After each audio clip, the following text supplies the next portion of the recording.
Hello दोस्तों, देखो प्रश्नावली 5 का उदाहरण 10।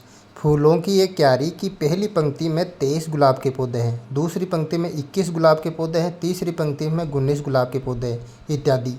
उसकी अंतिम पंक्ति में 5 गुलाब के पौधे हैं, तो इस क्यारी में कुल कितनी पंक्तियाँ हैं।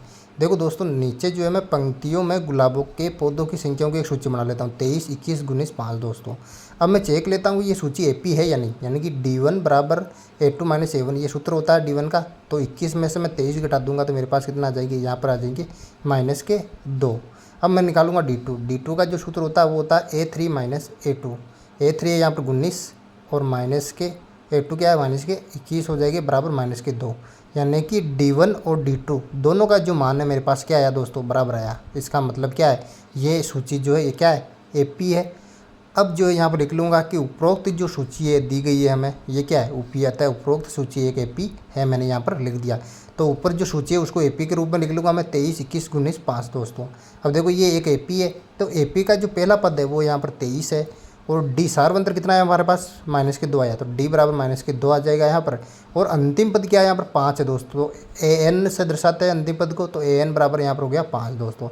अब दोस्तों तो मैं मान लेता हूँ यहाँ पर कि क्यारी में कुल कितनी पंक्तियाँ हैं। तो मैं माना इस क्यारी में कुल पंक्तियों की संख्या मैं यहाँ पर दोस्तों n मान लूँगा। तो मैं जो है AN का जो फॉर्मूला लगा के यहाँ पर जो है n का मान ज्ञात कर लूँगा। तो AN बराबर AN का जो सूत्र होता है वो होता है A प्लस कोष्ठक n-1 और D, यहाँ पर गुणा में D आ जाएगा। ये जो है AN का जो है फॉर्मूला होता है। तो AN का जो मान है वो 5 बराबर A का मान जो होता है वो 23 प्लस और n-1 ऐसा का ऐसा मैं यहाँ पर लिख दूंगा। और D जो है दोस्तों, यहाँ पर D का मान जो -2 है। 5 ये 23 प्लस का इधर आता है माइनस का बराबर, अब जो है n-1 ऐसा का ऐसा आ जाएगा यहाँ पर और -2 आ जाएगा।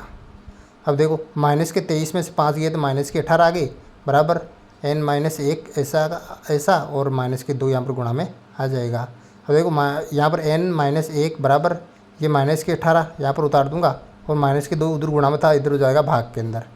अब देखो n-1 बराबर -18 को मैं 2 से काटूंगा, -2 से काटूंगा तो आ जाएंगे 9 मेरे पास। अब देखो n- यानी कि माइनस का 1 इधर लाऊंगा तो हो जाएगा प्लस का, यानी कि 9 + 1 यहाँ पर आ जाएगा। अब देखो n बराबर 9 को और 1 को जोड़ूंगा तो आ जाएगा 10। यानी कि क्यारी में कुल पंक्तियों की संख्या कितनी है, 10 है दोस्तों, ये आई हमारे पास। तो इस प्रकार से आसानी से आपको ज्ञात कर लेना है, वेरी सिंपल।